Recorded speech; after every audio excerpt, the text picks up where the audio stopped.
सरकार की कहानी डिजिटल प्लेटफ़ॉर्म पे आज हमारे साथ मौजूद हैं एशियन हॉस्पिटल के प्रसिद्ध डॉक्टर इरफान अहमद, जो नेफ्रोलॉजिस्ट हैं और किडनी स्पेशलिस्ट हैं। आज हम उनसे जानेंगे कि किडनी डोनर के अभाव में क्यों लोगों की जानें जाती हैं? किडनी फेल होने का कारण क्या है?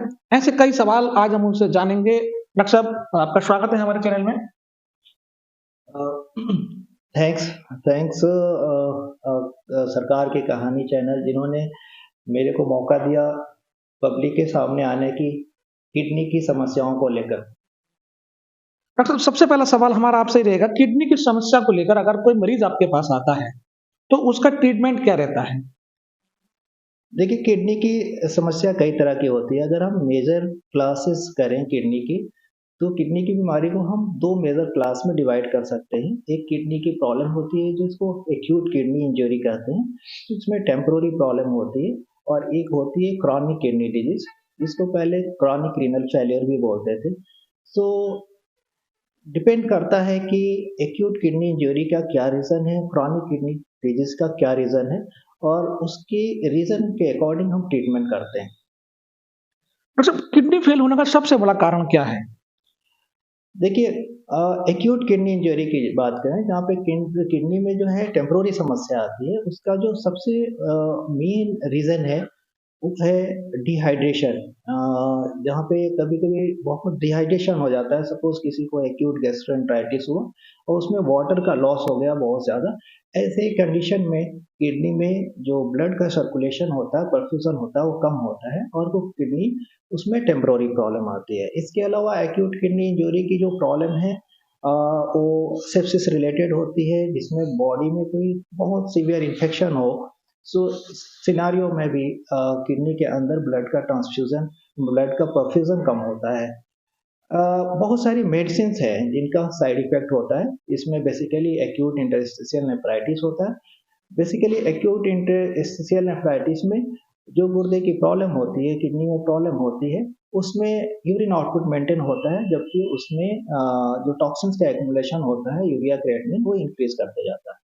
उसी तरह से अगर क्रॉनिक किडनी डिजीज़ की बात करें, जिसमें हम जो किडनी की जो प्रॉब्लम होती है, वो परमानेंट डैमेज हो जाती है किडनी। सो वर्ल्ड वाइड कहें या इंडिया में भी जो मेन रीज़न है क्रॉनिक किडनी डिजीज़ का, वो डायबिटीज़ मेलाइटस है। ऑलमोस्ट 40% जो किडनी की समस्या होती है क्रॉनिक किडनी डिजीज में, उसमें रोल डायबिटीज़ का है। उसके बाद हाइपरटेंशन का है, कुछ सिस्टिक डिजीज़ हैं, कुछ दवाओं से रिलेटेड है, जिसमें बहुत सारी हर्बल मेडिसिन्स हैं, उनके एक्सेस यूज़ से, लाइक बहुत सारे पेन किलर्स हैं, जैसे NSAID ग्रुप्स की। सो ये सब रीज़न है। इसके अलावा नेफ्रोलिथियासिस है, जिसमें किडनी स्टोन रीज़न है। किडनी स्टोन में भी बेसिकली ऐसे किडनी स्टोन जैसे जिसमें स्टैकहोर्न कैल्कुलाई है, बहुत बड़ी स्टोन होते हैं जो पेल्विस में होते हैं, वो काफ़ी दिन तक पड़े रहते हैं, उसमें उतना वो पेन भी नहीं होता है, और वो उसकी वजह से किडनी खराब होती है। बच्चों में क्रॉनिक किडनी डिजीज़ का मुख्य कारण कंजेनाइटल एब्नॉर्मैलिटीज़ हैं, उनके किडनी या किडनी की जो बेसिकली जो यूरिनरी पाथ है उसमें कोई प्रॉब्लम होती है। सो वो मुख्य रीज़न है क्रॉनिक किडनी डिजीज़ के। सब देखा जाता है डॉक्टर साहब कि किडनी में जो स्टोन होती है, वो किडनी को कैसे खराब करती है? थोड़ा हमारे दर्शक भी जानना चाहेंगे। देखिए, किडनी स्टोन बेसिकली किडनी में भी स्टोन हो सकता है, यूरेटर में स्टोन हो सकता है, ब्लैडर में हो सकता है। सो ऐसी किडनी स्टोन या ऐसा यूरेट्रिक स्टोन जो ऑब्स्ट्रक्टेड है, ऑब्स्ट्रक्शन कर रहा है, यानी किडनी के रास्ते से जो यूरिन का फॉर्मेशन हो रहा है, यूरिन के फ्लो में कहीं पे भी ऑब्स्ट्रक्शन कर रहा है, ऐसी सिनेरियो में ऑब्स्ट्रक्शन की वजह से जो बैक साइड है, बैक प्रेशर जनरेट होता है, और उससे गुर्दे के अंदर सूजन आती है, जिसको हाइड्रोनेफ्रोसिस बोलते हैं, या यूरेटर के अंदर आती है, तो उसको हाइड्रोयूरेटर बोलते हैं। तो बेसिकली जब भी हाइड्रोनेफ्रोसिस होगा, ऐसे सिनेरियो में बैक प्रेशर काफ़ी दिनों तक रहेगा, क्रॉनिकली रहेगा। ऐसा एज्यूम किया जाता है कि अगर मोर देन 3 मंथ्स की कोई ऑब्स्ट्रक्शन है, सो इस पे किडनी में डैमेज होने लगता है। सो अगर यूरेट्रिक स्टोन है तो यूजुअली ये पेनफुल होते हैं, या कहीं ऑब्स्ट्रक्शन करते हैं। तो जब भी ऑब्स्ट्रक्टेड स्टोन हो और साइज मोर देन 6 mm हो, तो ऐसे में ऑपरेशन का इंडिकेशन है। अगर टाइमली ऑपरेट कर लिया गया तो वैसे में सिनेरियो में किडनी की समस्या नहीं होती है, और अगर टाइमली ऑपरेट नहीं हुआ और ऑब्स्ट्रक्शन क्रिएट किया, उसमें हाइड्रोनेफ्रोसिस या हाइड्रोरेट्रोनेफ्रोसिस किया, तो ये किडनी डैमेज होती है। यूजुअली जितने भी स्टोन्स हैं, मोस्ट कॉमन रीजन जो स्टोन का है वो ऑक्सलेट स्टोन है। स्टोन की वजह से क्रॉनिक किडनी डिजीज की समस्या नहीं होती है, लेकिन एक स्पेशल स्टोन होता है जिसको स्टैग हॉर्न स्टोन बोलते हैं, जो पेल्विस में काफी लार्ज साइज का होता है। ये काफी दिनों तक पड़ा रहता है और ये उतना पेनफुल भी नहीं होता है, तो ये अनडिटेक्टेड रहता है और तब डिटेक्ट होता है जब कुछ यूरेमिक सिम्टम्स आते हैं। तो जितने भी स्टोन है उसमें सिर्फ और सिर्फ स्टैग हॉर्न ही है जो क्रॉनिक किडनी डिजीज कॉज करता है, बाकी सब स्टोन जो है वो ट्रीटेबल। डायलिसिस क्या है और इसकी ज़रूरत कब पड़ती है? देखिए, गुर्दे की जो समस्या हमने बताई, किडनी की समस्या, वो दो तरह की बताई, एक्यूट किडनी इंजरी और chronic kidney disease. Acute kidney injury में कभी इंजरी इतनी ज़्यादा हो कि जैसे उसके भी स्टेजेस है, अकीन स्टेज 1, 2, 3। तो जो सीवियर स्टेज है उसमें क्या होता है, ब्लड में टॉक्सिन्स का एक्युमुलेशन इतना ज़्यादा हो जाता है, या यूरिन कम होता है, फ्लूइड ओवरलोड की फीचर्स होती हैं, है ना, स्वेलिंग हो जाती है पूरी बॉडी में, जिससे ब्रेथलेसनेस होता है, या पोटासियम का एक्युमुलेशन होता है, हाइपरकिलेमिया होता है। तो कुछ स्पेशल ये सिनारियो हैं, या एनकेफेलोपैथी होती है। सो ऐसे सिनारियो में इमरजेंसी डायलिसिस की जरूरत पड़ती है। बट एक्यूट किडनी इंजरी में जो डायलिसिस होती है वो टेम्पररी होती हैं, 1 सेशन, 2 सेशन, 3 सेशन कह नहीं सकते, डिपेंड करता है कि कितने दिनों में रीनल रिकवरी हो रही है। लेकिन क्रॉनिक किडनी डिजीज है, उसके कई स्टेजेस हैं, माइल्ड, मॉडरेट, सीवियर। जो सीवियर स्टेज है उसको हम कह सकते हैं कि एंड स्टेज रीनल डिजीज है। ऐसे लोगों में जो डायलिसिस होती है वो लाइफ टाइम के लिए डायलिसिस होती है। यूजुअली जो रिकमेंडेड तरीका है वो 2 to 3 सेशन की डायलिसिस पर वीक होनी चाहिए।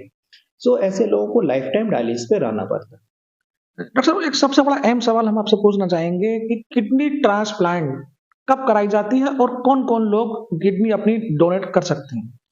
देखिए, जो हमने बताया कि जो किडनी की समस्या जो परमानेंट इंजरी हो गई है, जिसमें एंड स्टेज रीनल डिजीज हो गई है, यानी इसमें अब किडनी की कोई रिकवरी नहीं हो सकती है। ऐसे सिनारियो में किडनी ट्रांसप्लांट की बात की जाती है। जो पहला ऑप्शन हमने बताया, एक डायलिसिस ऑप्शन है, दूसरा एक पेट की डायलिसिस होती है जिसको पेरिटोनियल डायलिसिस होती है, वो ऑप्शन है, एंड थर्ड ऑप्शन है किडनी ट्रांसप्लांट। अगर तीनों को कंपेयर करें तो जो बेस्ट ऑप्शन है वो किडनी ट्रांसप्लांट है। ऐसा इसलिए क्योंकि जो डायलिसिस में है, डायलिसिस बेसिकली गुर्दे के सिर्फ एक फंक्शन को, कौन सा फंक्शन, जैसे एक्सक्रीटरी फंक्शन को ही डायलिसिस जो है उसको कंट्रोल करता है। इसके अलावा गुर्दे के बहुत सारे फंक्शन है, सिंथेटिक फंक्शन है, उसमें बीपी का कंट्रोल होता है, उसमें एरिथ्रोपोइटिन हार्मोन का सिंथेसिस होता है, उसमें 1 अल्फा हाइड्रोक्सिलेज एंजाइम है जो विटामिन डी के एक्टिव फॉर्म को फॉर्मेशन में हेल्प करता है। सो ये सब नई किडनी जो लगेगी वही रिप्लेस कर सकती है। इसलिए हम बोलते हैं कि किडनी ट्रांसप्लांट जो है वो, जो ओवरऑल तीनों ऑप्शन है उसमें बेस्ट ऑप्शन है। एक आखिरी सवाल मेरा है जो हमारे दर्शक भी जानना चाहेंगे कि आप एशियन विवेकानंद में जो सेवाएँ दे रहे हैं, तो मरीजों जो किडनी के मतलब पीड़ित हैं, उनके लिए क्या-क्या व्यवस्थाएँ, सुविधाएँ आप एशियन से दे रहे हैं? एशियन हॉस्पिटल में हमारे यहाँ जो मेंटेनेंस हेमोडायलिसिस है वो है, क्रिटिकल केयर नेफ्रोलॉजी है। इसके अलावा एक रैपिडली प्रोग्रेसिव रीनल फेलियर या एक्यूट किडनी इंजरी जहाँ पे रिकवरी जल्दी नहीं होती है, ऐसे में हम किडनी बायोप्सी करते हैं, या नेफ्रोटिक सिंड्रोम में भी किडनी बायोप्सी का इंडिकेशन है, तो हम किडनी बायोप्सी फ्रिक्वेंटली कर रहे हैं। हम अपने यहाँ टनल कैथेटर इंसर्शन करते हैं। सपोज कोई पेशेंट है जहाँ पे वस्कुलर एक्सेस की प्रॉब्लम हो रही है, जहाँ पे फिस्टुला भी नहीं हो सकता है, ऐसे लोगों को परमानेंट कैथेटर की नीड होती है। या यूजुअली हम आजकल तो रूटीनली जो है वो टनल कैथेटर इंसर्शन करते हैं, क्रॉनिक जो एचडी कैथेटर होता है वो। तो इतनी सारी फैसिलिटीज है। सो एक्सेप्ट किडनी ट्रांसप्लांट के लिए जो मोस्टली वर्कअप है या फॉलोअप है, हम अपने मुरादाबाद सेंटर पे करते हैं, लेकिन ट्रांसप्लांट की जो सर्जरी है वो अपने मेन सेंटर फरीदाबाद में करते हैं। सो इतनी सारी फैसिलिटी है जहाँ पे हम सिर्फ और सिर्फ एक किडनी ट्रांसप्लांट छोड़कर ऑलमोस्ट नेफ्रोलॉजी से रिलेटेड जितनी भी सर्विसेज हैं वो हम एशियन विवेकानंद में कर रहे हैं। ये थे डॉक्टर इरफान अहमद, नेफ्रोलॉजिस्ट हैं, मुरादाबाद के एशियन विवेकानंद में सेवाएँ दे रहे थे। क्या मैं अपने सहयोगी कैमरामैन सोहेल के साथ जरीस मलिक, फरीदाबाद।